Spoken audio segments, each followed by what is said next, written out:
2,000 years ago, the Nabataean people carved an entire city from rose-red stone. Tonight, the city is silent. The stars are coming out.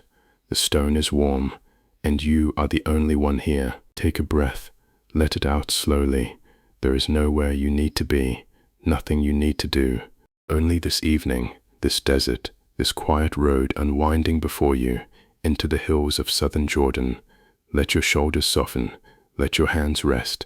Tonight, you will walk into a city that's been sleeping for a very long time, and when you've walked far enough, you will sleep too. The sun has just gone down behind the western ridges.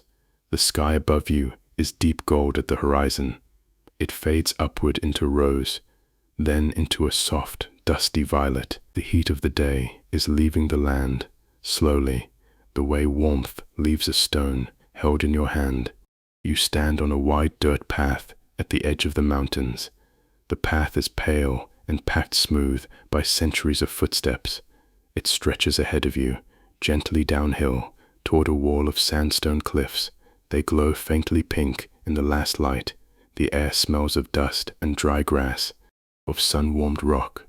Somewhere far off, there's the faint sweetness of desert herbs, thyme perhaps, growing in the cracks of the stone. You begin to walk. Your footsteps are soft on the packed earth.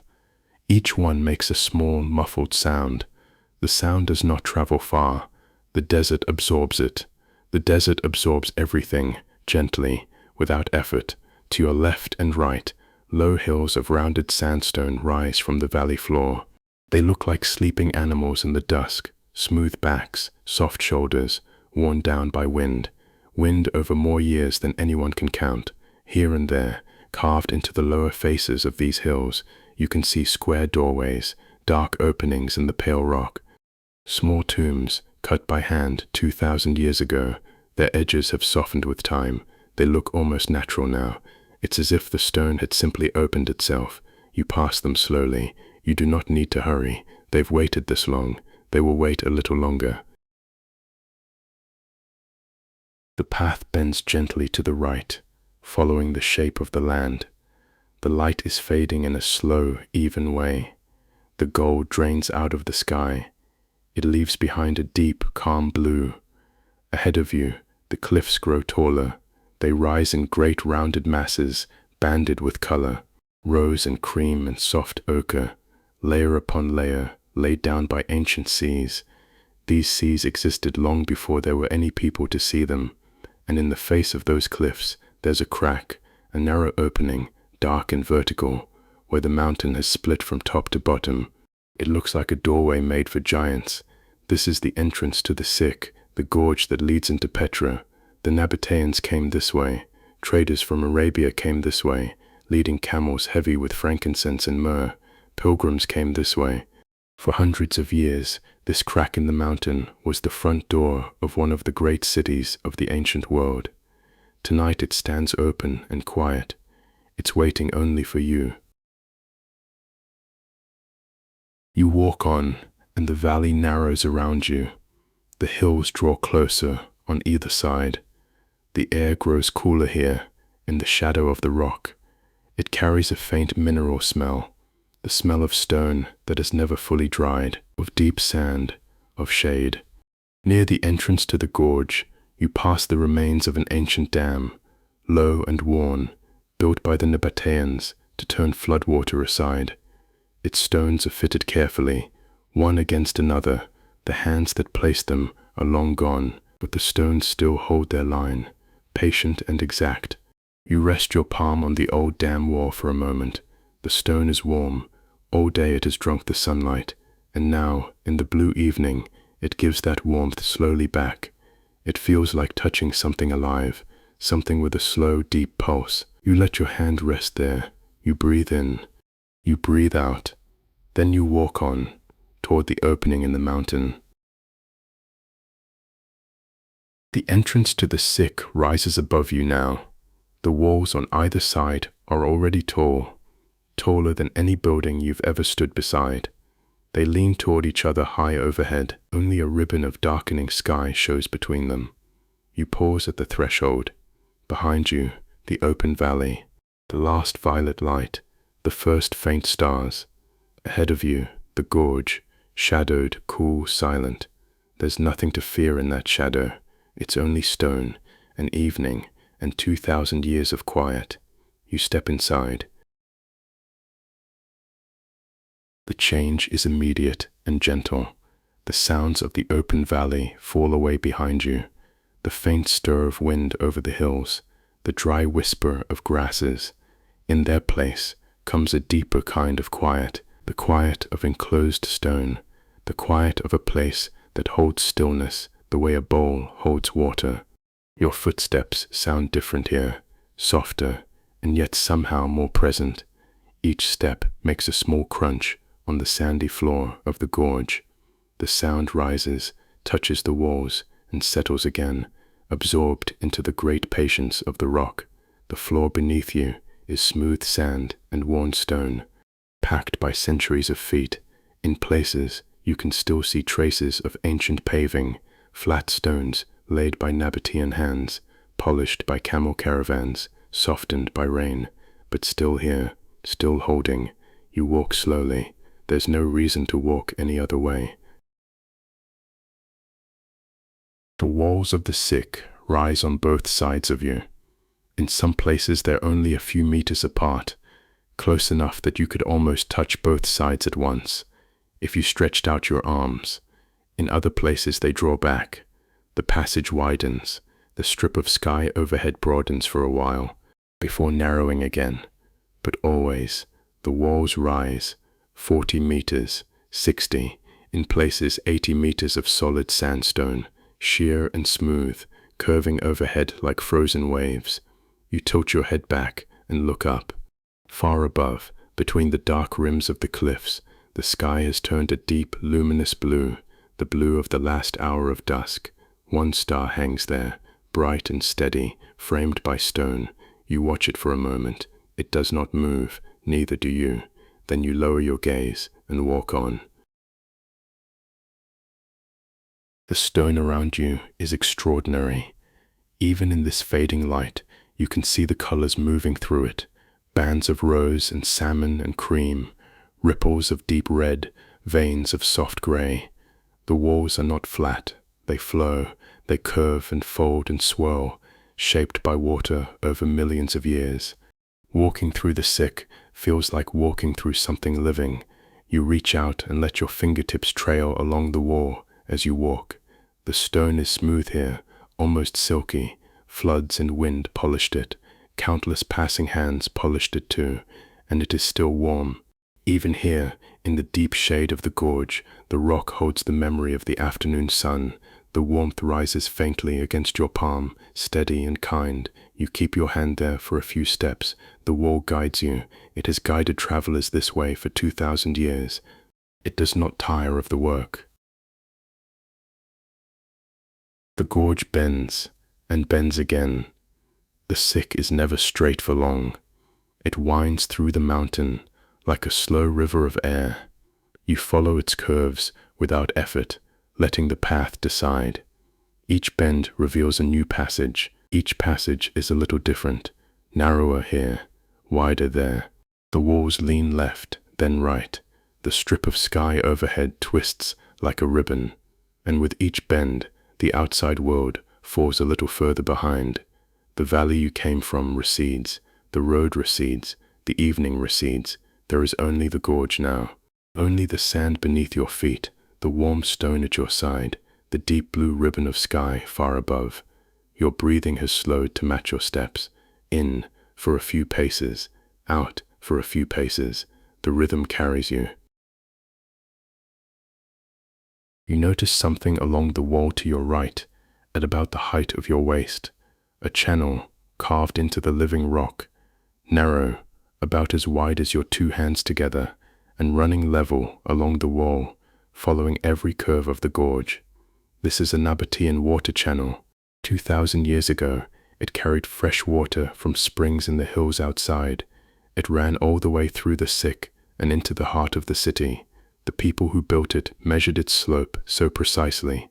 The water flowed gently, evenly, mile after mile, never rushing, never stalling. You walk beside it now. You let your fingers rest on its worn rim. The channel is dry tonight, floored with soft sand, but if you close your eyes, you can almost hear it, the low, continuous murmur of water sliding through stone, the sound that once filled this gorge day and night. A whole city drank from this thin ribbon of carved rock. They understood water, the Nabataeans. In a land of sun and dust, they gathered every drop the sky offered. They led it, gently, to where it was needed. Their city bloomed in the desert because of channels like this one, quiet, patient, exact. You walk on, and the channel walks with you, faithful at your side. On the opposite wall, you can see the remains of another channel. This one's made of clay pipes, fitted end to end. They're set into a carved groove in the rock. Sections of the ancient pipe are still there, rounded and earthen, held in place after 20 centuries. 2 channels, one on each side of the gorge, one open, one enclosed, water flowing in on both hands toward the hidden city. You think of the travelers who came this way in the city's living years, merchants who'd crossed weeks of open desert, their throats dry, their camels weary. And then they entered this cool gorge. They heard water running beside them in the stone. They knew they'd arrived somewhere extraordinary. You're arriving too, slowly. There's no need to hurry the arrival. The gorge measures out the distance for you, bend by bend, breath by breath.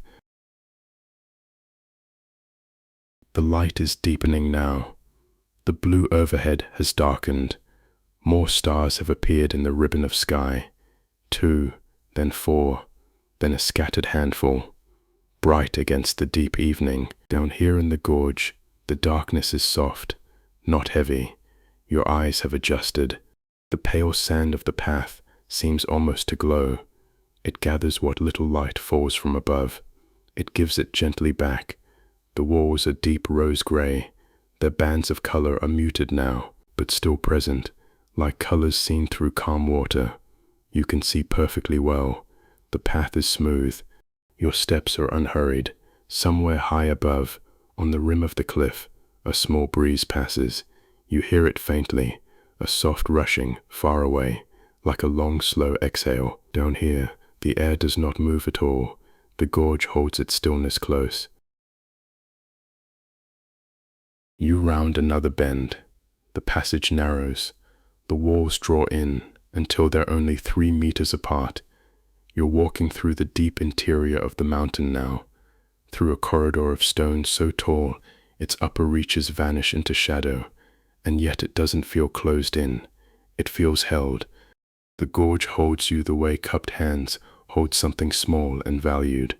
The walls don't press, they shelter.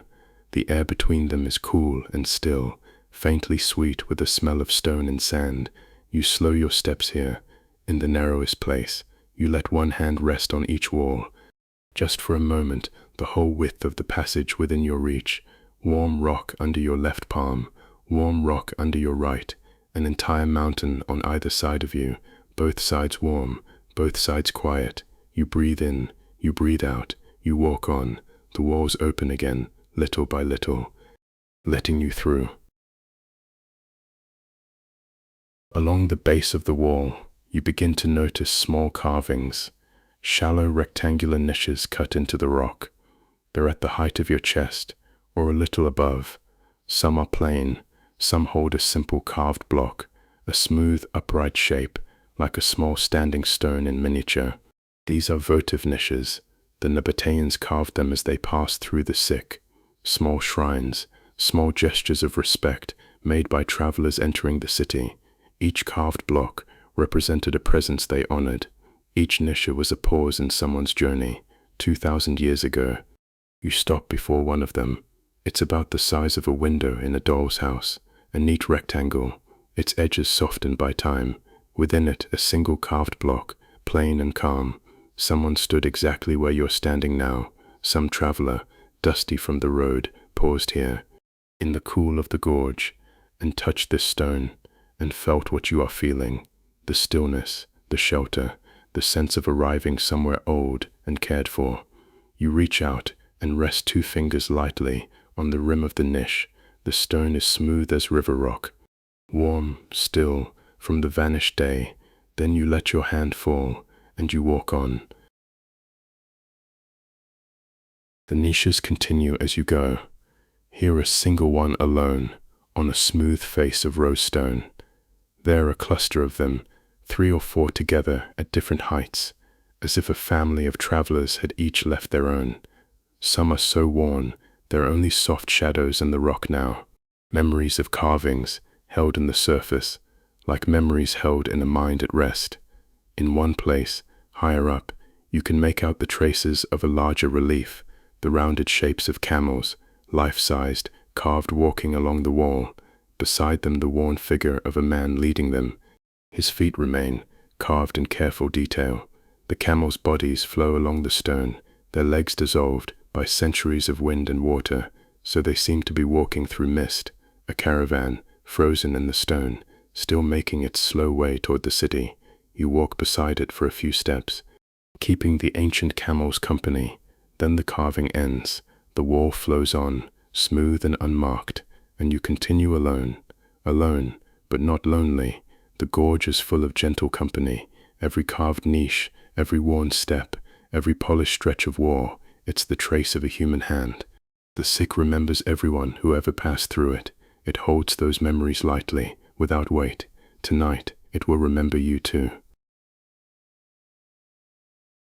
You have been walking for some time now. You could not say exactly how long. Time moves differently in the sick. It flows like the water once flowed, evenly, gently, without hurry, in the channel beside you. The sky overhead has gone fully dark. The ribbon of stars between the cliff rims has thickened. When the gorge widens and you tilt your head back, you can see dozens of them now, sharp and clear in the dry desert air. The stone rims of the cliffs are black against them, like the edges of torn paper. The moon has risen somewhere beyond the eastern cliffs. You cannot see it yet, but you can see its light, a pale silver glow, along the highest reaches of the western wall. Far above you, the upper stone catches the moonlight and holds it, faintly luminous, while the lower gorge stays wrapped in soft shadow. You walk between darkness and silver. Both are calm, both are yours. Somewhere along the path, you become aware of the silence itself, not the absence of sound, something fuller than that, a presence. The desert at night is one of the quietest places on earth. The sick, folded deep inside the mountain, is quieter still. When you stop walking, and you do stop now, just to listen, there is nothing, no wind, no voices, no distant hum of anything at all. Only your own breath, soft and slow, only your heartbeat's faint sound, almost imaginary, only stone holding stillness. It has held stillness every night for 2,000 years. You stand in the middle of the path, with your eyes half closed. You let the silence settle over your shoulders like a blanket. It's a silence you can rest inside, a silence with room in it for you. When you begin walking again, your steps feel even softer than before. The sand receives each footfall and lets it go. Your body has found the rhythm of this place, slow, even, unhurried, and it carries you almost without effort. The gorge bends left, then right, then left again, in a long, smooth curve. The walls flow past you like the banks of a slow river. In the moonlit heights above, the stone's colors have turned to silver and deep rose gray. Down at your side, where your fingers occasionally brush the wall, the rock is textured and warm. Here smooth as glass, they're gently rippled like sand under shallow water, hardened into permanence.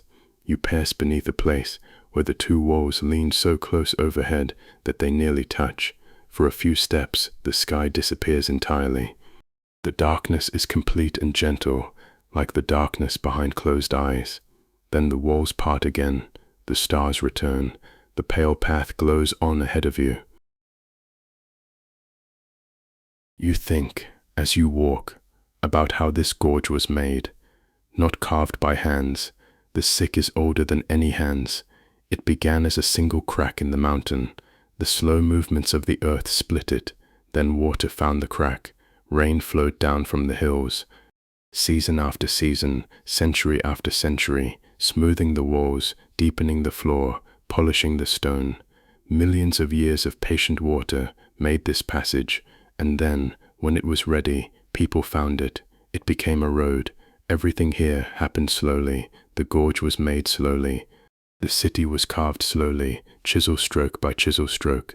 The channels were measured slowly, drop by drop. Nothing in Petra was ever rushed, and nothing needs to be rushed tonight. Your breathing is slow, your steps are slow. You're moving at the speed of the place itself now, the speed of water in stone, the speed of starlight over cliffs, the speed of rest. The floor of the gorge slopes gently downward, so gently you barely feel it, but you know you're descending, step by step, deeper into the mountain, closer to the hidden city. The air grows a shade cooler as you go. It's cleaner, with that clear mineral sweetness that stone gives off at night. You draw it in slowly. It seems to reach further into your chest than ordinary air, and when you release it, something in your shoulders releases too. Every breath is like this now. In, cool, clean, quiet. Out, warm, soft, unhurried. The gorge breathes with you. Or perhaps you've simply begun to breathe with the gorge. To your right, the water channel still follows the wall. Faithful as ever, its carved rim catching a faint edge of light. You've come to think of it as a companion. The long, patient line of it, running beside you through every bend, pointing always toward the city. Where the water once went, you're going. That's all the navigation you need. You pass a place where the wall on your left has been cut back. It's a broad, smooth face now. On that face, high up, there's another niche, larger than the others, with a carved frame around it, like a small doorway into the rock. Within it stand two worn shapes, side by side, guardians, perhaps, or simply markers, saying in the old silent language of the stone, "You're close now, you're nearly there." Below the niche, the wall is polished dark by centuries of hands. Traveler after traveler, pausing here, reaching up, touching the stone the way you touch the shoulder of a friend. You reach up and add your touch to theirs. The stone is warm. Of course it's warm. It's been gathering warmth for 2,000 years of days, and giving it back through 2,000 years of nights, and it's never once run out. The gorge narrows again after that. It darkens. It quiets, as if the mountain were drawing one long breath before something. You feel it too. Not urgency. Nothing like urgency, just a soft sense of approach. The way you can feel the sea before you see it, or the way a room feels different when someone kind is waiting in it. The walls here are very close and very tall. The strip of stars overhead is at its thinnest, a single bright thread of sky, winding above you like a river seen from the bottom of the world. Your footsteps are the only sound. Soft crunch, soft crunch. The sand is pale beneath you. The walls flow past, dark rose, deep gray, silvered at their far high edges by the climbing moon. You round one bend, then another. The path curves right. The walls lean together. Ahead of you the passage bends once more, hiding whatever comes next. You slow your steps, not because you must, because some things are better approached slowly. The gorge itself seems to know it. The floor is smooth here, swept clean, almost ceremonial. The walls are at their closest and their most gentle. Their surfaces flow like drawn curtains of stone. Between them, far ahead, at the end of the dark passage, there's a thin vertical line of light. Not lamplight, not firelight, moonlight, pale silver rose, falling into some open space beyond the gorge, glowing there, framed by the black edges of the canyon walls. And within that thin line of light, you can just make out something that is not canyon wall, something with straight lines, something with edges too regular for wind or water to have made, carved stone, columns, the first glimpse of the Treasury. You stop where you are. You're in the cool darkness of the gorge. You let yourself simply look at that sliver of glowing stone in the distance. It's waited 2,000 years in that light. It can wait a few breaths more, while you stand here in the quiet, letting your heart settle into the slowest of rhythms. You breathe in. The air is cool and mineral and still. You breathe out. Your shoulders drop a little further. Your hands are loose at your sides. The sand is soft beneath your feet. The walls stand close and kind on either side. Ahead of you, the thin blade of moonlight glows between the black cliffs, like a door standing ajar.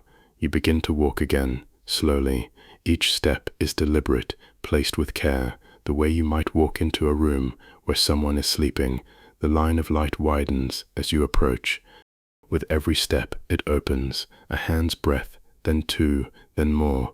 Within it, the carved shapes grow clearer, the rounded body of a great stone urn, high up, silver in the moonlight, the fluted line of a column, a carved capital, ornate and delicate, floating in the glow.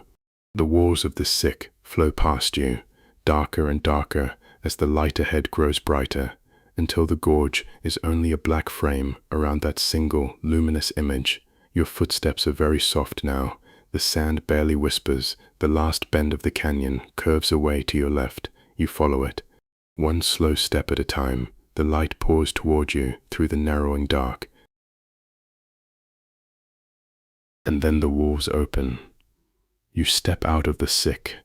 The gorge releases you into a hidden valley of moonlight. There, filling the world in front of you, stands the Treasury of Petra. It rises 40 meters up a sheer rose cliff. You stop. You simply stop. Al-khazneh, carved from living rock 2,000 years ago. Not built, carved. Every column, every capital, every figure and frieze and final, cut downward out of sandstone, cut by hands, by chisels, by patience beyond imagining. In the moonlight, it glows. The stone is pale rose silver. It's luminous against the black shadow of the cliff around it. 6 great columns stand across its lower face, tall and calm. Above them rises a second story. A carved round pavilion sits at the center, crowned with an enormous stone urn. Broken pediments flank it on either side. They lift toward the stars like folded wings. The moon has cleared the eastern cliffs. Its light falls full upon the façade. Every carved detail casts its own soft shadow. The whole face of the building seems to breathe in the silver light, still and immense and utterly serene. You stand at the mouth of the sick for a long time. You're not moving. There's no one here, no footsteps, but the memory of your own. No sound at all. The plaza before the Treasury is empty. It's moon-washed and still. A wide floor of pale sand. High canyon walls enclose it. 2,000 years ago, this square would have been full of life. Camels kneeling in the shade, merchants from a dozen lands resting after the long road through the gorge, the murmur of voices in Aramaic and Greek, tongues of Arabia and Egypt and distant Rome, the soft bells of pack animals, the smell of frankincense and myrrh, spices carried 1,000 miles across the sand, but all of that has settled now. Like dust after a caravan passes, the voices have faded into the stone, the bells have gone quiet. What remains is this: the moonlight, the sand, the carved cliff glowing before you, the deep, deep silence of the desert night. You breathe it in. The air here is cooler than in the gorge. It moves gently across the open plaza. It carries the faint mineral scent of sandstone, the dry sweetness of the desert beyond the cliffs. It touches your face like a hand smoothing a blanket. You take a step forward, out onto the open sand. The plaza is wide and soft beneath your feet. Each footfall sinks slightly, a hush of grain against grain, and then stillness again. You walk slowly toward the Treasury. There's no need to hurry. The great façade watches you approach with patience, stone's patience. Patience measured not in hours, but in centuries. 2,000 years of nights exactly like this one. Halfway across the plaza, you pause and tilt your head back. The urn at the very top stands against a field of stars. The sky here is impossibly deep. Away from every lamp, every fire, every city, the stars come down close, thick as spilled salt across the blackness. The great band of the Milky Way arches over the canyon walls, pale and soft, like a river of light flowing above the river of sand where you stand. You breathe in the starlight. You breathe out the last of the day. Your body is heavy now, in the pleasant way that bodies grow heavy when they're safe and warm and ready to rest. Your arms hang loose. Your jaw is soft. Your eyes are half closed. Still the moonlit stone glows gently through your lashes. You walk on. The Treasury rises higher and higher above you, until you stand at the base of its steps. The steps are worn. 2,000 years of feet have touched them. Sandaled feet, bare feet, the small, quick feet of children, the slow, careful feet of the old. Their edges are rounded. Their surfaces are smooth. In the moonlight they look soft, almost like folds of cloth. You place your hand on the base of the nearest column. The stone is cool, not cold.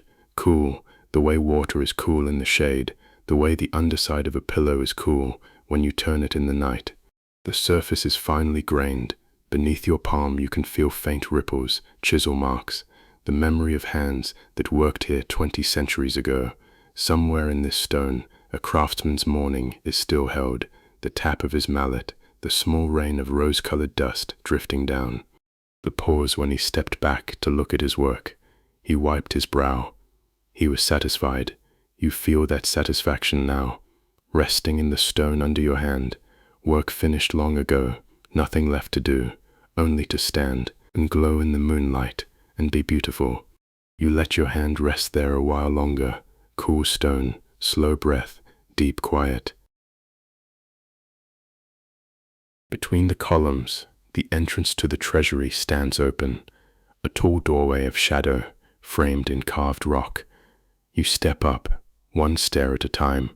The stone is smooth beneath your feet. At the top, the portico is broad and calm. The columns rise around you like ancient tree trunks. Moonlight falls between them in long silver panels across the floor. You stand in one of those panels of light. You look out the way you came. From here, the plaza is a bowl of pale sand. The mouth of the sick is a dark seam in the far cliff, the narrow way you traveled. It's closed gently behind you now, like a curtain drawn across a window. You're inside the mountain's embrace now. Cliffs on every side, stars above, sand below. The whole valley holds you, the way cupped hands hold water. Nothing can reach you here that you don't welcome. Nothing is asked of you here at all. You turn and step through the tall doorway, into the Treasury itself. The chamber within is dark, not frightening dark. Dark the way your eyelids are dark when you close them. Dark the way a bedroom is dark when the lamp is out and sleep is near. The air is still and cool. It carries the clean, ancient smell of stone that's never known rain. The walls are smooth. The Nabataeans carved this room out of the solid cliff heart. Its surfaces flow with bands of natural color, rose and cream and amber and dusky violet. They ripple through the sandstone like silk grain, like clouds at the very end of sunset. You can't see them now, in the darkness, but you know they're there. You stand in the center of the chamber. You let the silence settle over you. It's a different silence from the gorge, deeper, rounder. The silence of a held breath that never needs releasing. Even your own heartbeat seems to soften here, wrapped in stone on every side, cradled in the oldest kind of quiet there is. You close your eyes. It makes no difference in the dark, but closing them feels good, feels right. Your eyelids are heavy anyway. It's a relief to let them rest. You breathe in the cool mineral air. You breathe out, long and slow. For a while, you simply stand there, in the dark heart of the carved mountain, doing nothing at all. There's nowhere else you need to be. There's nothing you need to remember, nothing you need to plan, nothing you need to solve. The lists and worries of the daylight world are very far away, farther than the desert, farther than the sea. They belong to another life. They'll keep until morning. They always keep until morning. Here, there's only stone and stillness, and the slow tide of your own breathing, in and out, in and out. The chamber breathes with you, or perhaps it's only that your breath returns from the walls in the faintest echo. It sounds like the room itself sighing, a vast, gentle creature of rose-colored rock, settling deeper into its long, long rest. When you open your eyes again, the doorway glows before you, a tall rectangle of silver blue night. You walk back toward it slowly. Your steps whisper on the stone floor. You step out between the columns into the moonlight once more. The valley hasn't changed. It won't change. The Treasury glows above you. The sand glows below. The stars turn overhead with a slowness no eye can catch. The whole sky wheeling like a great wheel greased with silence, carrying the night gently toward dawn. Hours and hours from now, there's so much night left. So much soft, unhurried dark. You have all the time in the world. You descend the worn steps, one by one. Your feet find the sand again. To your right, the canyon opens. The plaza before the Treasury isn't the end of Petra, it's only the doorway. Beyond it, the valley widens and curves away northward.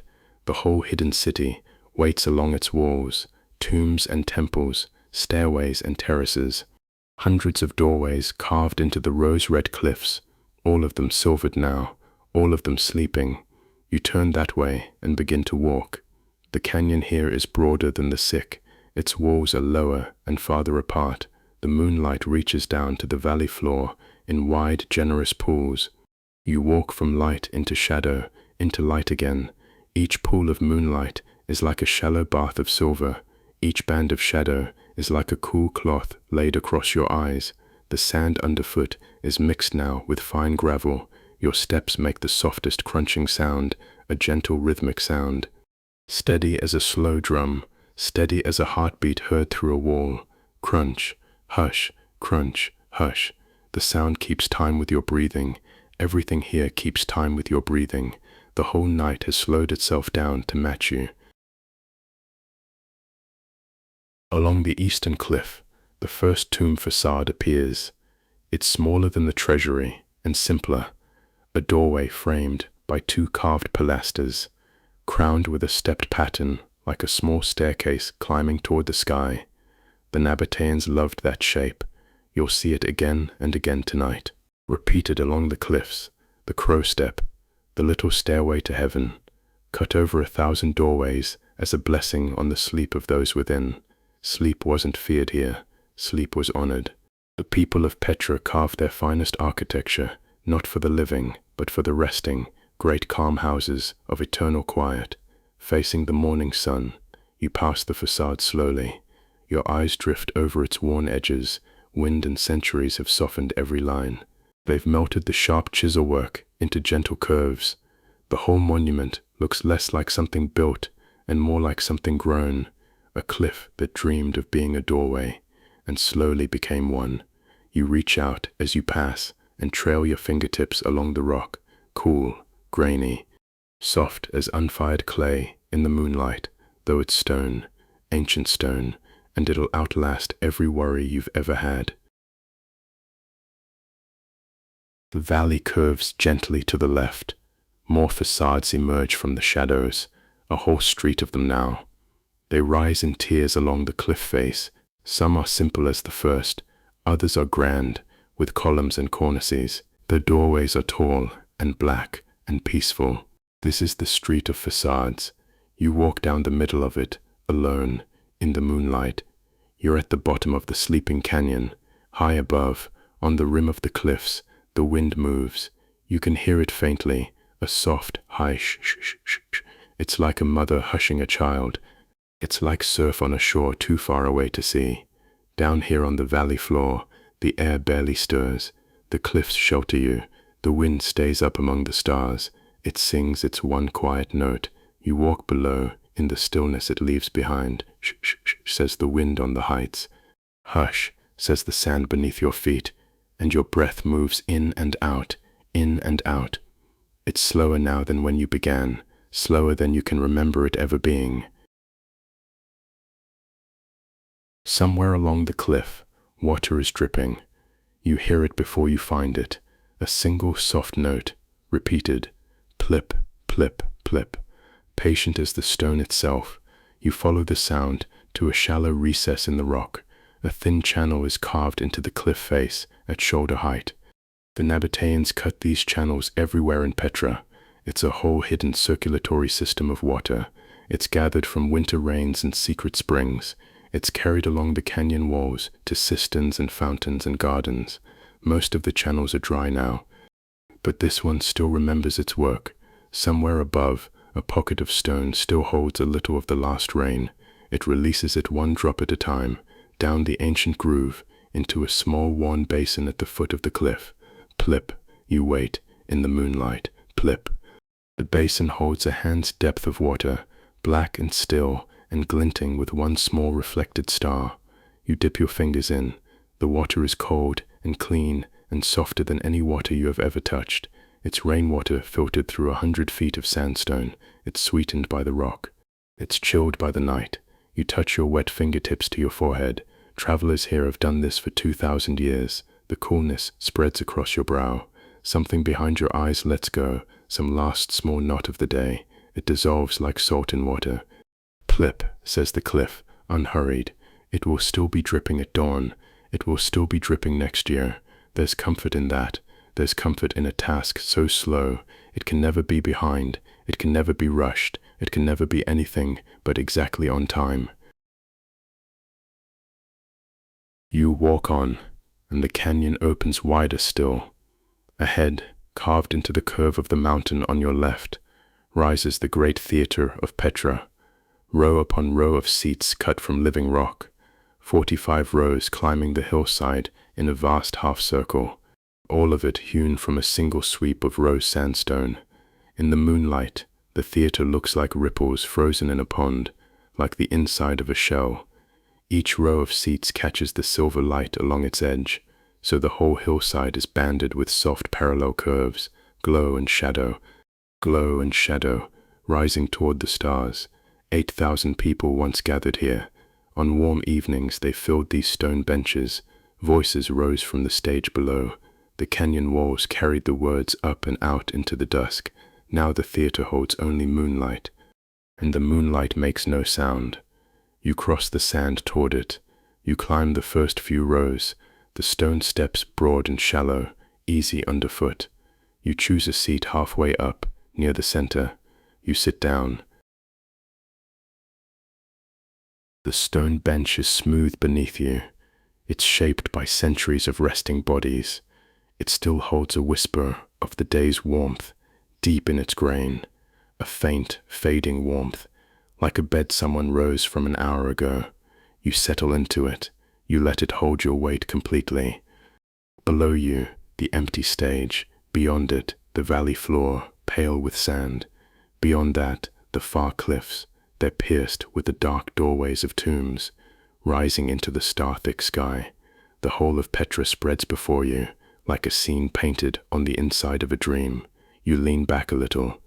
Your spine lengthens and then softens. Your hands rest open on your knees. The night air lies on your skin like the lightest of blankets, cool on your face. Mild everywhere, the day's warmth still rises from the stone.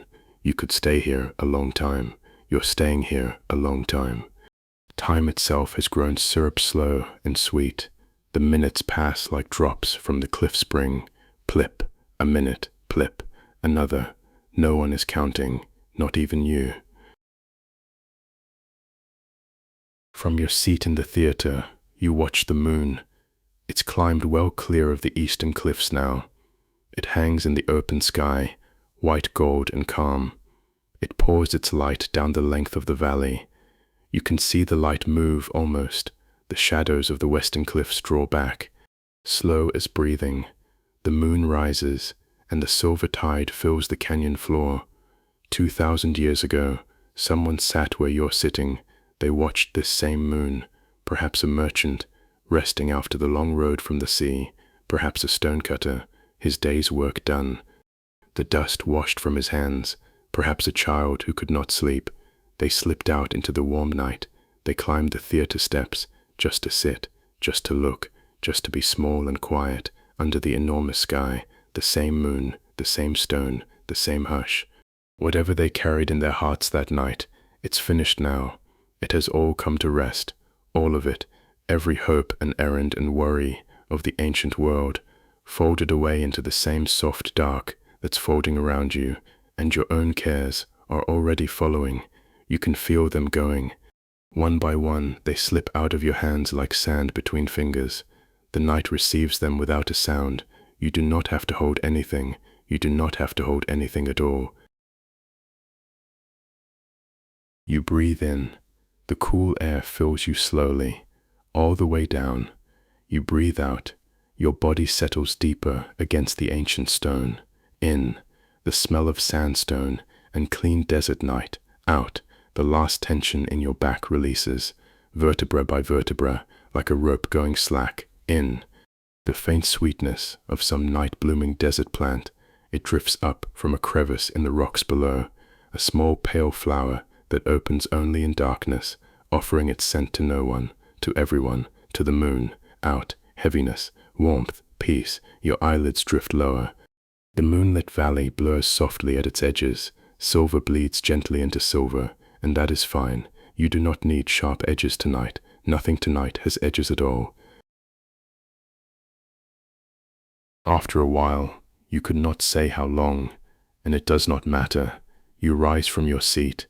You descend the shallow steps. You head back down to the valley floor.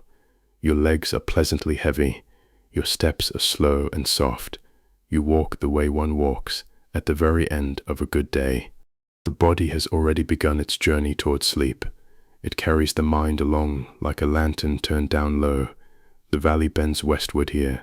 It opens into the widest part of the ancient city. Once, a great colonnaded street ran along this stretch, a marble-paved avenue lined with columns. Shops and temples and gardens stood on either side. The sound of fountains filled the air. The smell of bread and cardamom drifted everywhere. The columns are fallen now. Most of them. They lie along the old street in gentle disorder, drums of pale stone half buried in the sand. Moonlight softens them into shapes like sleeping animals, a herd of quiet creatures. They're bedded down for the night, along the banks of a dry river. You walk among them slowly. Your hand trails across one fallen column as you pass. The stone is smooth on top. Wind and sand have polished it for 15 centuries. The fluting along its sides is worn shallow. It's like the pleats of a garment, washed 1,000 times. Even ruins can be restful, perhaps ruins most of all. Nothing here is trying to be anything anymore. The columns fell long ago. Having fallen, they were done. Done with standing, done with holding, done with all of it. Now they simply lie in the moonlight, year after year. The sand rises around them, slow as a rising quilt. There's a lesson in that, but you're too sleepy to name it. It does not need naming. It settles into you wordlessly, the way warmth settles into cold hands. Along the northern side of the old street, a stand of oleander grows. It's where the ancient gardens were. The bushes are tall and full. Their long leaves are black in the shadow. Their pale blossoms hold the moonlight like small cupped hands. As you pass, their faint fragrance reaches you, green and sweet and cool. Somewhere within the leaves, a small bird shifts on its roost. You hear the tiny rustle of feathers, a drowsy half-note of song, barely a sound at all, the kind of sound a sleeping bird makes in the middle of a dream. Then stillness again. Even the birds of Petra are sleeping. Even the wind on the heights has grown quieter now. Its long shh fades toward silence. It's as if the night itself were sinking into deeper night. You walk on, past the gardens, past a broad flight of ceremonial steps. They rise to a ruined gate. The The sand receives each footstep and forgets it. The moon lights your way without asking anything in return. Ahead, on a rise of ground, stands the great temple, or what remains of it. Broad terraces climb the slope, one above another, edged with the stumps of columns. At this hour, washed in silver, the terraces look like the tiers of an enormous quiet garden, planted with moonlight instead of flowers. You climb the lower stair.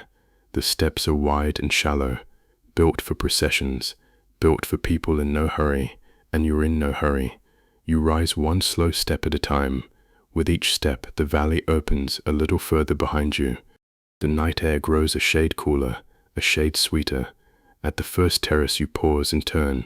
Below you, the whole heart of Petra lies spread beneath the moon, the fallen colonnade, the dark oleanders, the pale ribbon of the old street. The theatre, far off, curved into its hillside like a great ear listening to the silence. Everywhere along the cliffs, the doorways, dozens of them, hundreds, small and dark and calm. The whole city honeycombed with chambers of rest, a city carved for stillness, a city that's been falling asleep for 2,000 years. It's nearly finished. You stand on the terrace and watch it sleep. Your breathing is very slow now. Your thoughts have grown spacious and few. They drift apart like clouds at night, with long stretches of clear dark sky between them. You climb to the upper terrace. There you find a place to rest. At the western edge, sheltered by a fragment of ancient wall, a broad flat stone lies like a bench. Beside it the wall curves just enough to cradle a sitting body. Sand has drifted against the stone over the years, soft and deep. The day's warmth still breathes up out of it, gentle as the warmth of banked coals. You lower yourself down onto the sand, your back against the smooth old wall. The stone accepts your weight. The sand shapes itself to you. Within a few breaths, it's as if the place had been made for you. As if 2,000 years ago, some kindly builder had known you'd come on this exact night, tired in this exact way, and had left this corner of warmth and shelter waiting. You let your head rest back against the wall. Above you, the sky, all of it. The whole vast bowl of the desert night, rim to rim, unbroken. The Milky Way pours across the middle of it. The great constellations stand in their stations. Between them the lesser stars crowd thick and soft, thousands upon thousands, more appearing the longer you look, as if the darkness itself were slowly blooming. The Nabataeans knew these stars. They were desert people before they were city people. They crossed the great sands by starlight.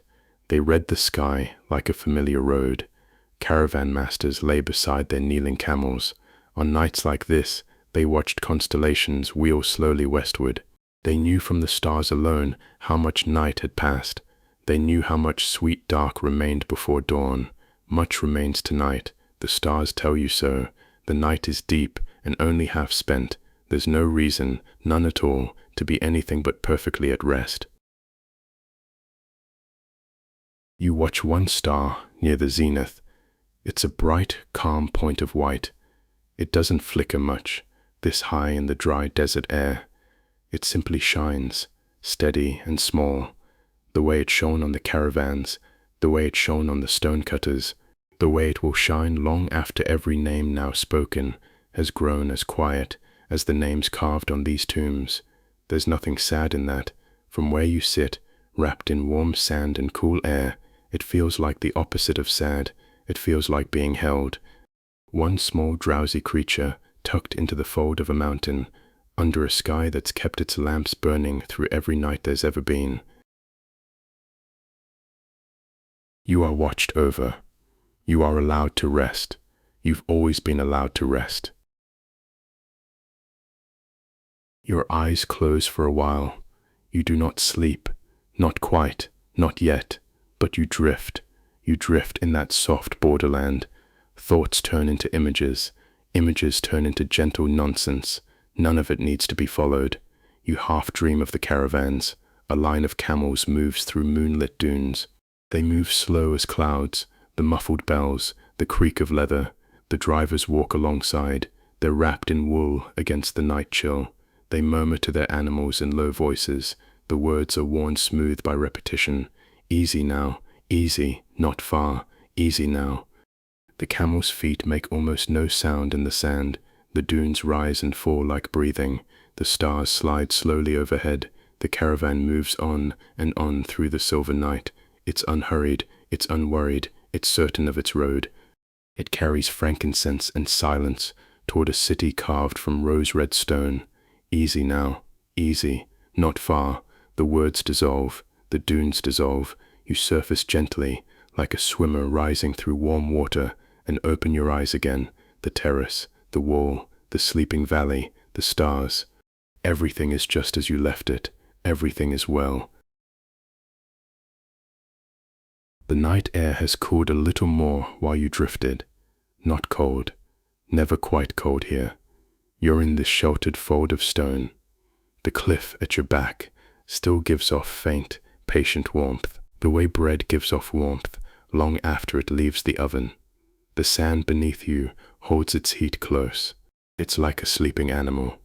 But the air on your face is cooler now, and it feels wonderful, clean and dry and soft. It moves so slowly, it can barely be called a breeze. It touches your forehead. It touches your closed eyelids when you let them fall again. It asks nothing of you. You breathe it in. It smells of stone and dust and distance. Somewhere beneath that, very faint, the green smell of oleander. It grows in the wadi beds, fainter still, like a memory of a memory, a thread of wood smoke, some shepherd's fire, far off among the hills. You breathe it out. After a while, you couldn't say how long, and it doesn't matter, you feel a gentle wish to move. Not urgency, nothing like urgency, just the soft, drowsy curiosity of a guest. You're welcome everywhere. You may wander or rest exactly as you please. You rise slowly from your corner of sand. Your body feels heavy in the pleasant way, the way a body feels after a hot bath, after a long meal, after a day that's fully and completely finished. Your limbs are loose. Your shoulders have forgotten how to hold themselves high. You stand for a moment. You let the blood settle. One hand rests on the cool stone of the wall. The rock face beside you is smooth. A mason dressed it 2,000 years ago. You feel the shallow diagonal strokes of his chisel under your palm, row upon row, patient as rain. He worked slowly, that mason, stroke after stroke after stroke, through long warm afternoons. Every stroke is still here. It holds the shape of his unhurried hands. You let your fingers trail along the stone as you begin to walk.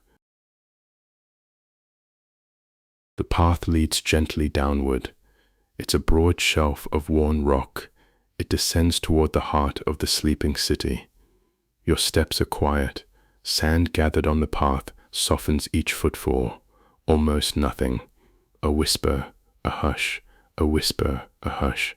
There's no need to hurry, so you don't. Each step is its own small event, complete in itself. The path has waited 2,000 years. It can wait a little more between your footsteps. To your left, the great cliffs rise into the starlight. Their carved façades stand in shadow, tall doorways, columns, crow steps cut into the living rock, tomb after tomb after tomb. Each one's a house of quiet. By day these cliffs are rose and salmon and honey gold. By night, under the moon they're silver and deep blue and a soft, sleeping gray. They seem even larger than they are, even calmer. Nothing in them stirs, nothing in the whole valley stirs, except you, moving slowly, and the slow stars overhead. The moon has risen higher while you rested. It stands now above the eastern ridge, just past full, pouring its light down the long valley in a flood so gentle it makes no sound at all. Moonlight fills the hollows of the carved façades. It lies along the tops of fallen columns. It turns the dust of the old roadway into a river, pale silver, winding away between the dark masses of the ruins. You follow the silver road. Somewhere off to your right, in the dry brush of the hillside, a small bird shifts on its roost. It settles again, a single soft note, then quiet. Even the birds of Petra are sleeping tonight. They're tucked into crevices in the warm rock, feathers fluffed, heads under wings. Everything that lives here is resting. You're simply joining them in your own slow time. The path brings you down past the theater. It opens on your left like a great stone shell, row upon row of seats. They're carved directly from the mountainside, rising in long curved tiers, 40 rows and more, cut from the same rose rock as everything else. Though tonight the rows are the color of moonlight and shadow, alternating, band after band, like ripples frozen in a pond. Thousands sat here once, on festival evenings, when the heat of the day had broken. The people of the city came down through these same streets. They carried cushions and figs and small jars of sweet wine. They settled themselves on the warm stone. They talked in low, contented voices, while the sky went from gold to violet overhead. You can almost hear them if you let yourself, not words, just the soft communal murmur of a crowd at ease, the sound of many people with nowhere else to be. And then the hush as the performance began. Thousands of people breathing together, listening together, under the early stars. Now the theater holds only moonlight. It holds the memory of that hush. The seats are empty and clean swept by centuries of wind. The stage is a smooth floor of silver dust. The hush remains. The hush is the oldest resident of this place, the most faithful. You stand a moment at the edge of the lowest tier. You let it wrap around you. Then you walk on, slowly. You follow the valley floor as it curves and widens. The cliffs draw back on either side. The sky grows larger overhead. You come out into the open heart of the city, where the great colonnaded street once ran beside the stream. The columns stand in a long broken line, some tall, some tumbled, all of them silvered by the moon. Between them, paving stones show through the drifted sand, broad flat stones laid with care. They're worn glossy in the middle. 200 years of sandals and hooves and bare feet passed over them. Morning and evening, unhurried as tides. You step onto the ancient pavement. The stone is smooth and cool under your feet. It's holding just the last ghost of the day's warmth deep inside it, the way a hearthstone holds warmth after the fire has burned down to nothing. You walk the old street the way its people walked it, slowly, at ease, as if the evening were long and the errands few. Imagine it as it was, a night much like this one. Lamps in the doorways of the houses that lined the street, small clay lamps, each with its little tongue of flame, each flame steady in the windless air. Their light doesn't push back the darkness so much as decorate it, small warm points, gold against the blue night, like the reflection of the stars come down to keep the city company. A merchant sits outside his shuttered shop. He's on a low stool. He's in no hurry to go in. The day's trading is done. The silver is counted and put away. He has a cup of something warm in his hands. He watches the street with half-closed eyes, nodding to the few late walkers who pass. A neighbor pauses. They exchange a few soft words about the caravan due from the south, about the coolness of the night, about nothing at all. Their voices are low. Voices become low after dark. It's instinct. It's respect for the great quiet, pressing gently in from the desert on every side. Then the neighbor walks on. The merchant sips his drink. The lamp beside his door burns small and gold and patient. You pass him in your imagining. He nods to you too. You're welcome here. Late walkers are always welcome in a city that understands the night. Somewhere ahead, you begin to hear water, faint at first, a thread of sound, silver as the moonlight, weaving through the silence. You follow it. The Nabataeans were masters of water. In all the desert, no people understood it better. They caught the winter rains in cisterns cut deep into the rock. They led springs down from the high places, through channels carved along the cliff walls, narrow stone troughs, smooth as the inside of a shell, running for miles, dropping so gradually that the water never rushed. It never wore itself out. It flowed steady and calm the whole way down into the city. Some of those channels still carry water on nights like this, and here, beside the old street, where a public fountain once stood, a thin stream still slips from a crack in the carved stone.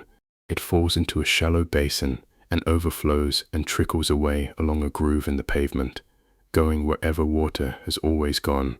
You stop beside it. The sound of it is the most soothing sound in the world. Not a rush, not a torrent, just a light, continuous falling, water on stone, water on water, a sound with no edges, no beginning, no end. It's been making this exact sound for 20 centuries, or a sound very like it, through empires and silences, through every kind of night, trickle and fall and trickle and fall.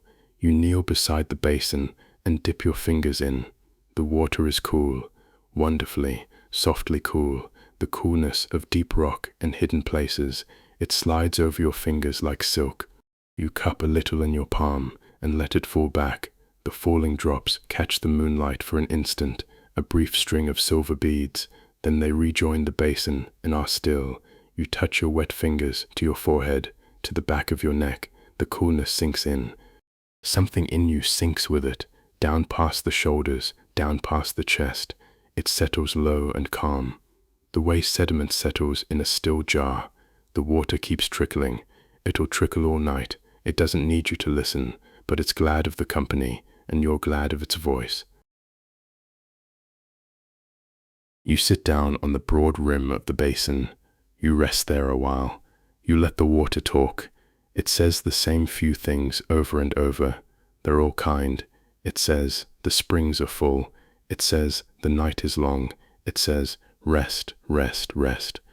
The moonlight lies across the water's surface, trembling very slightly where the trickle disturbs it, smooth as glass everywhere else. A small white moon floats in the basin, a softer moon, a rounder one, the moon's own reflection tucked into this stone bowl like a coin in a pocket. You watch the water moon tremble and settle, tremble and settle. Your breathing has slowed to match it. You didn't decide this. It simply happened, the way it happens near all quiet water. The body remembers something old. It lays its rhythms down beside the water's rhythms. The two of them keep company, in and out, tremble and settle. There's nowhere else. There's nothing else. Only this basin, this moon, this soft, cool sound going on and on into the dark. After a long, sweet while, you rise again and wander on. The street opens ahead into a wide space.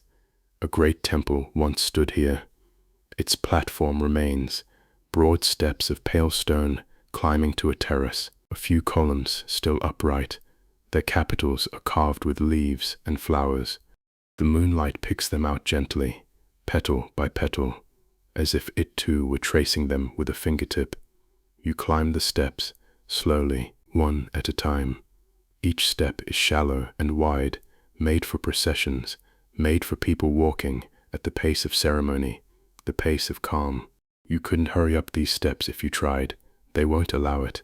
They were built by people who believed that some places should only ever be approached slowly. At the top, the terrace spreads out before you, open to the sky. The paving here is smooth and level, swept clean by centuries of wind. The moon lies on it in a single unbroken sheet of silver. Your shadow walks softly beside you, the only other figure in the whole vast square. You cross to the far edge of the terrace. A low wall stands there. You lean upon it and look out. The whole city lies below you now. The valley of Petra spreads before you, rim to rim, sleeping in moonlight. The dark line of the stream bed, oleander stitches it through. The pale thread of the Colonnaded Street. The great façades in the eastern cliffs rise tier upon tier. Their doorways are full of soft darkness. The hills rise beyond, fold after fold, silver blue. They grow paler with distance. They dissolve into the star-thick sky. Not a single lamp burns anywhere. Not a single voice rises. The city has given itself over completely to the night. The night holds it the way still water holds a reflection, perfectly and without effort. You could look at this forever. You do look at it for a long time. The longer you look, the softer it becomes. You become softer with it. The breeze finds you again, up here on the open terrace. It comes from the south tonight. It drifts up the valley slow as smoke. It carries the smell of the desert, beyond the hills, dry grass, warm dust, the faint sweetness of some night-blooming thing, hidden down in the wadis, and carrying too, just at the edge of sense, a breath of frankincense. Perhaps it's only memory. Perhaps stone can hold a scent for 2,000 years, the way it holds warmth, releasing it a little at a time into the passing nights. This whole city was built on frankincense. The caravans brought it up from the far south, from the incense lands beside the summer sea, sack after sack of pale golden resin. It passed through these streets by the ton, year after year. The smoke of it rose from every altar and every household shrine. The city must be soaked in it, deep down, saturated with sweetness, the way an old cedar chest stays fragrant long after the last garment is gone. You breathe it in, that faint, faint resin sweetness on the cool air. It settles in your chest like a low, warm note of music. Breathe in the sweetness, breathe out the day, breathe in the cool, breathe out everything else. There's a sheltered corner at the edge of the terrace. The low wall meets a fallen column there. Drifted sand has gathered over the years into a smooth, deep bank. It looks, once again, as if it were made for you. This city keeps doing that. Everywhere you wander, it has a resting place prepared, a warm corner, a soft bank, a smooth stone at just the right height. 2,000 years of wind and sand have been arranging things patiently. It's hard not to feel you were expected. You settle into the sandbank slowly. It gives beneath you and then holds you. It shapes itself to your back, your shoulders, the curve of your neck. The fallen column shelters you from the last of the breeze. The low wall frames the view, the sleeping valley below, the shining hills beyond, the sky above it all, deep and blooming with stars. You let out a long breath. You feel your whole body arrive, all at once, in this one place. Nothing is missing, nothing is left over. You fit here exactly, like the last stone slid into a wall. From this corner, you can see the moon and the valley both. You don't need to turn your head, you simply watch them. You let the night do what nights do. The moon climbs so slowly you cannot see it move, but if you close your eyes for a while and open them again, it has risen a finger's width. The shadows in the valley have shifted, ever so slightly, like sleepers changing position without waking. A single cloud drifts across the sky, small and soft as a tuft of wool. It passes near the moon and takes on a rim of silver. It glows quietly for a while, then it drifts on and dissolves, thread by thread, into the clear dark air. There is nothing where it was but stars. You watch it go without regret. Things arrive, they glow a while, they dissolve. The night makes room for all of it. The night has always made room. Far below, in the valley, something small moves along the stream bed. A fox, perhaps, a slim pale shape slipping between the oleanders, pausing, listening, moving on. The desert foxes come down into the ruins at night. They've always come, since the city was young. They drank from the fountains then. They drink from the pools in the stream bed now. To them, nothing important has changed. Water is water, night is night. The stones are only stones, warm to sleep against in winter, cool to lie beneath in summer. The fox drinks somewhere down there in the darkness. You cannot hear it, but you know the sound, the small, quick, delicate lapping, quiet as a whisper. Then it lifts its head. It stands a moment in the moonlight. It trots away up the valley, unhurried, on its soft feet, going about its gentle business. The night holds the fox too. The night holds everything.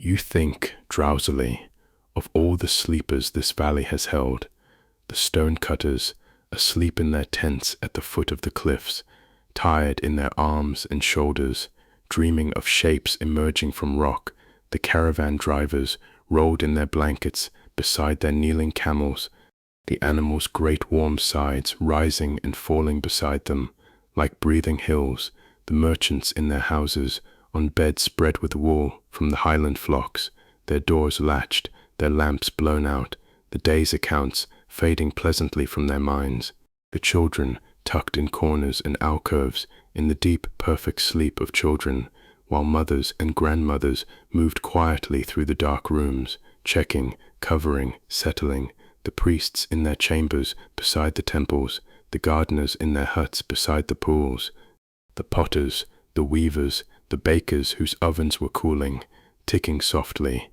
in the back rooms of shuttered shops, night after night, for centuries, the whole city breathing slow in the dark, thousands of sleepers held in one valley, under one sky, and the valley remembers. Valleys remember rest as much as they remember work, perhaps more. The work carved the tombs and raised the columns, but the rest soaked into everything, night after night after night, until the very stones learned the rhythm of it. You can feel that rhythm now, beneath you, around you, slow as the breathing of something enormous and kind. You lay your rhythm down beside it. The sand cradles you, the stone shelters you, the stars keep their patient watch. Your thoughts drift like that small cloud. They begin to dissolve at their edges. Thread by silver thread, they fade away. You think of the water channel. It's high on the cliff wall of the sick. It still carries spring water down toward the city, mile after slow mile, in the dark. The water doesn't know the city sleeps. It just flows, cool and steady, along the groove that patient hands carved for it, doing its one quiet task, forever. You think of the Treasury's great façade. It stands in its narrow gorge. Moonlight slides down its columns, inch by inch, as the moon crosses the slot of sky above. No one sees it. It doesn't need to be seen. It stands there in its beauty all night long, every night, for no one, for the darkness, for its own sake, and there's something wonderfully restful in that, something that loosens the last small knots in your chest, beauty that asks nothing, stone that keeps no appointments, water with nowhere to be. You're in good company tonight. Your eyes drift closed again.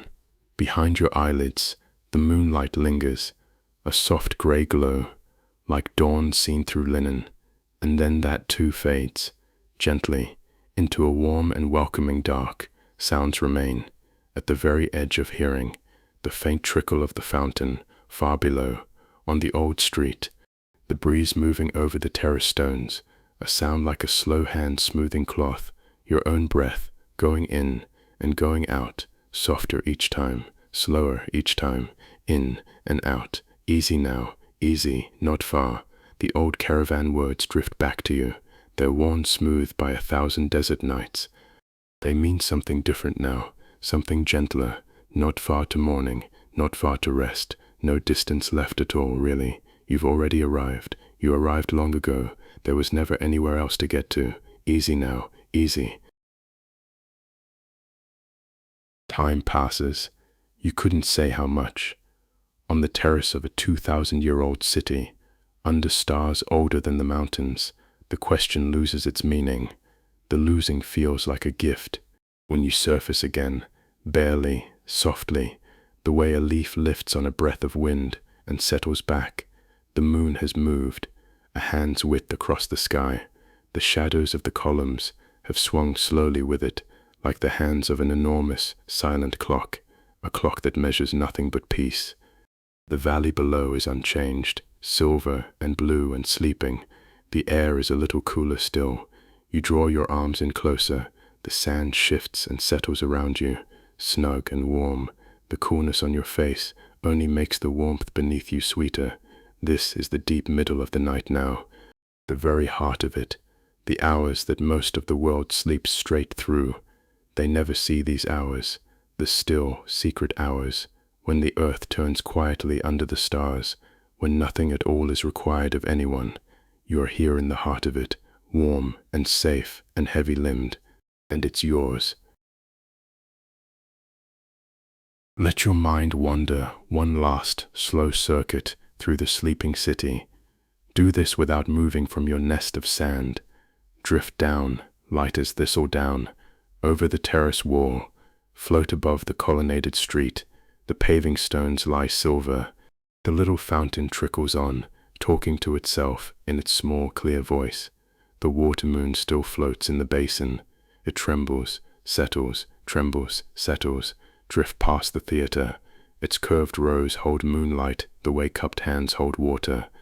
The great hush sits in the middle of it like an honored guest. It nods to you as you pass. Drift along the eastern cliffs. You pass tall carved doorways, one after another. Each one's full of soft, cool darkness. Each darkness is deep and clean and quiet as the inside of a shell. Drift up the narrow, winding sick. The walls are so close they nearly touch. Above you winds a ribbon of stars. You pass little carved niches where travelers once paused. They touch the stone and whisper thanks for safe arrival. You whisper yours too, wordlessly. Just a warmth in the chest, floating upward, safe arrival, safe rest. And then let the drifting slow and stop. Find yourself back in your own body now. You're in your corner of sand, on the high terrace. You're heavier than before. You're warmer than before. You're further down the long, soft slope, toward sleep. The stars have thickened overhead, or your eyes have opened to them more deeply. It's impossible to say which. The Milky Way arches from ridge to ridge. It's a river of pale light. You lie beneath it the way the valley lies beneath it, without effort, without thought, simply held. The Nabataeans had a goddess of this valley. She was a guardian of springs and travelers. Her sign was carved beside the roads, a plain rectangle of stone, 2 eyes, sometimes nothing more, the simplest face in the world, a face that only watches, calmly, forever. You think of those carved eyes now. There are dozens of them, hundreds, maybe. They're tucked into niches all through the gorge and the cliffs. They keep their mild watch through the darkness. The whole valley is watched over. It always has been, every sleeper in it, every fox, every bird tucked into the warm rock, every drop of water making its slow way down the ancient channels, and you, watched over, allowed to rest. You've always been allowed to rest. Your breath is very slow now, in and out.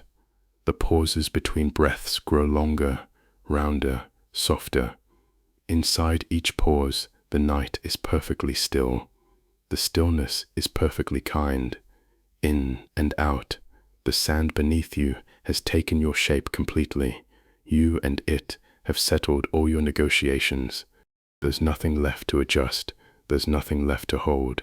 Your hands lie open and loose. Your jaw has softened. The small muscles around your eyes have finally let go. They work all day without your knowing. In and out, somewhere below, the fountain trickles. Somewhere above, the stars burn steady in the dry, clear air. Somewhere far to the south, in the moonlight, the great carved temple stands. Its face turns toward the desert, patient as it's been patient for 2,000 years, asking nothing of the night, receiving everything the night has to give. And here, on the high terrace, in the nest of warm sand, you are drifting, in and out. There is no more journey to make. The journey has made itself. All the walking, all the wonder, all the small bright moments have been gathered up. Like grain into a storehouse, the door has been gently closed. The harvest is safe. Now there is only the resting. Listen, the valley breathes with you. The cliffs breathe in their slow stone way. They're releasing the last of the day's warmth into the dark. You can almost feel it, the faint radiance rising from the rock, the tender heat of a long afternoon given back, hour by hour, to the sky. The rock is generous like that. It takes in the sun all day, quietly. It gives it away all night, quietly. Nothing is hoarded here. Everything is passed along, hand to hand, warmth to warmth. Some of that warmth is passing into you now, through the sand, through the blanket of stillness, into your shoulders, into the small of your back, into your heels. You are being warmed by a sun that set hours ago. You are being held by hands that finished their carving 20 centuries ago. You are being watched by stars whose light left home before any of this was built. Everything arrives at last. Everything, in the end, finds its resting place. And tonight, your resting place is here. The moon has moved. You have not seen it move.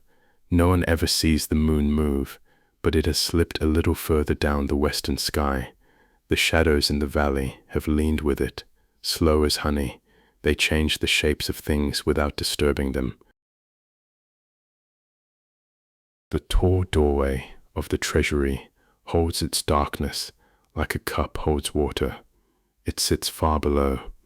The columns stand in their long row, pale and calm. The carved eagles, high on the façade, sleep with open wings. Stone eagles do this. They dream the same dream they have dreamed since the chisels fell silent. Nothing needs you to watch it. That is the softest truth of this night. The valley kept itself for 2,000 years before you came.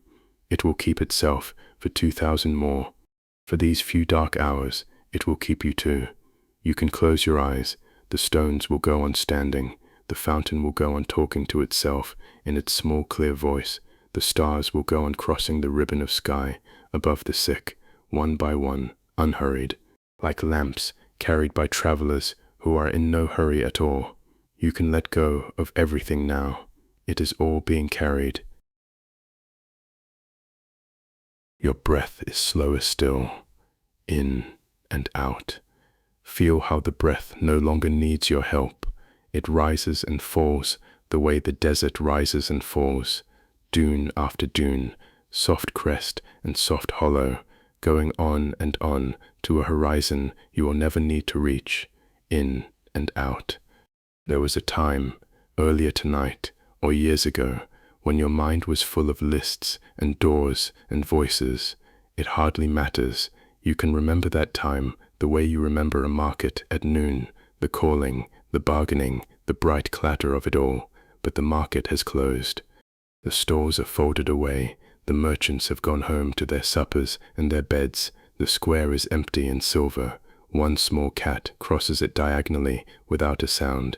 Even the cat is on its way to sleep. Whatever was left unsold today will keep until morning. Whatever was left unsaid will keep until morning. Whatever was left undone was never yours to finish tonight. The night wind moves once through the valley, one long, slow breath from the south, and you feel it pass over you like a hand smoothing a blanket. It carries the smell of the desert, dry stone, cool sand, the faint sweetness of some small flowering thing that blooms only in darkness. It's tucked into a crack in the cliff, seen by no one, blooming anyway. The wind touches the tamarisk trees by the old channel. They answer with the softest sound in the world, a hush of narrow leaves, a whisper with no words in it, or with only one word in it, said over and over, rest, rest, rest. Then the wind settles, the trees settle, the great quiet folds back over the valley, deeper than before, the way water closes over a dropped stone and becomes still again, stiller than it was. You are very heavy now. Pleasantly heavy, heavy the way a full water jar is heavy, heavy the way ripe fruit is heavy on the branch, heavy the way a sleeping child is heavy in loving arms. The sand holds all of it. The sand does not tire. The sand has held caravans and kings. It has held shepherds and stonecutters. It held them all the same way, without preference, without complaint. It is holding you exactly the same. Your legs have gone soft and distant. They're like hills seen through evening haze. Your arms lie where they fell. They're content there. They would not move now even if you ask them, and you're not going to ask them. Your face is smooth. The little furrow between your brows, the one that carries so much, so quietly, all day, has opened like a seam of sand smoothed by wind. There's nothing written there now. The page is blank and soft. Even your thoughts have grown heavy. One by one they're lying down. Somewhere in the cliffs, a dove shifts on its ledge. It ruffles once and is still. Somewhere in the gorge, a single drop of water gathers at the lip of an ancient channel. It hangs for a long moment and falls, one small silver note in all that darkness. The echo of it wanders up the stone walls and dissolves before it reaches the stars. Somewhere under the sand, seeds are waiting. They're waiting for a spring rain that will surely come, as it's always come. They're in no hurry. Their waiting is a kind of sleep. Their sleep is a kind of trust. The whole valley is made of this trust. The Nabataeans trusted the rock. The rock held their houses. They trusted the hidden springs. The springs filled their cisterns. They trusted the stars to guide the caravans home. The caravans came home, year after year. Bells and hooves and laughter in the dusk. Home through the winding sick. Home to the lamplit doorways. And you're trusting the night. The night is holding you. It will not let you fall.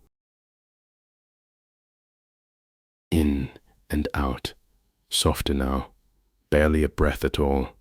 Just the gentlest tide coming in over warm sand, going out over warm sand. The line between you and the night has grown thin, thin as the last light on the rim of a cliff.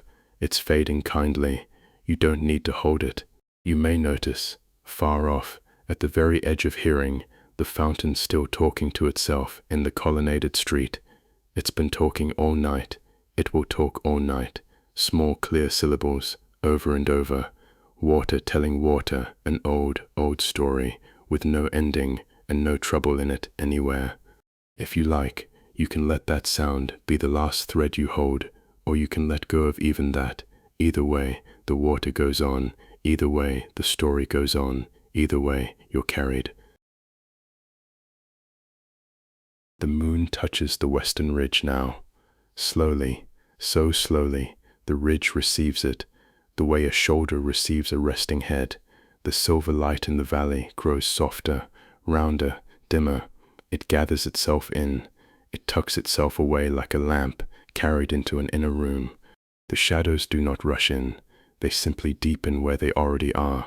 The way sleep deepens, the way comfort deepens, the way the sand beneath you has deepened its hold, degree by degree. All this long and gentle night, the carved facades dim to outlines, the outlines dim to suggestions, the suggestions dim to darkness, a warm, clean, ancient darkness, the same darkness that filled these canyons before the first chisel rang, the darkness the builders themselves slept in, the darkness their children slept in, safe in the rooms of stone, breathing slowly, dreaming of caravans and rain.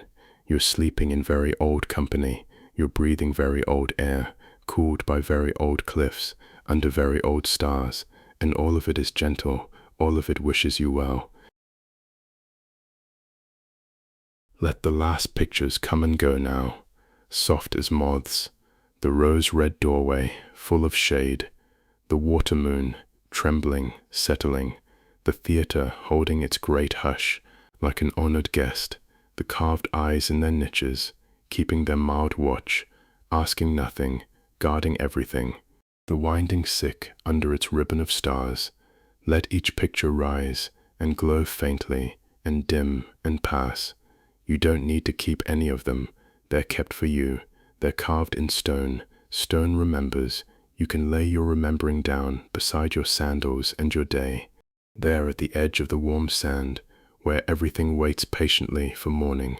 Morning will come. It always comes. First a grayness in the east, then a blush on the highest cliffs, then the rose-red glow spilling down the facades, like slow honey, but that is hours away. Whole soft hours away. Between now and then, there's only this, darkness and warmth and breath and rest. In and out. The valley breathes with you. In and out. The stars wheel, unhurried, over the sleeping stone. In and out. You're further down the slope of sleep now than you've been all night. The sounds of the world reach you the way sounds reach a swimmer. Under calm water, rounded, distant, harmless, the fountain, the wind, your own slow tide of breath. They're blending now, all three, into one sound. The one sound is soft. The softness has no edges. You're inside it. It's inside you. There's nothing to do. There's nowhere to go. There's no one you need to be until morning, and even then, the morning will be patient with you, as this valley has been patient, as the stone has been patient, as all deep and lasting things are patient.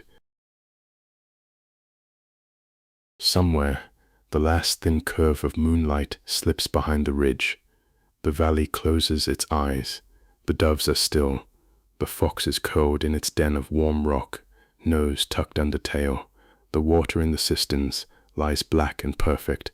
It holds the stars without a ripple. A sleeping mind holds its dreams the same way. And you are almost gone now, gone in the kindest sense, gone from worry, gone from effort, gone from the long day. It released you hours ago. It has already forgiven everything. What remains is simple, warm sand, slow breath, deep dark. And the old watchfulness of this place. It's kept safe every sleeper who ever trusted it. It's keeping you.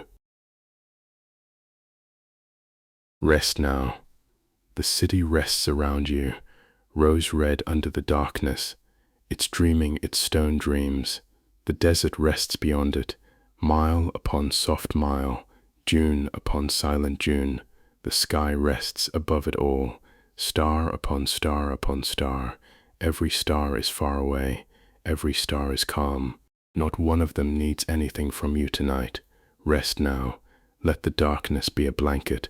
Let the silence be a lullaby. Let the ancient valley hold you. It has held so many, so gently, for so long.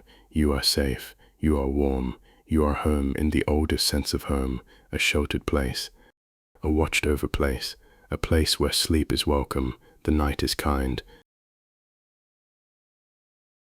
The breath goes out, long and soft, like the last light leaving the cliffs, and it does not hurry back.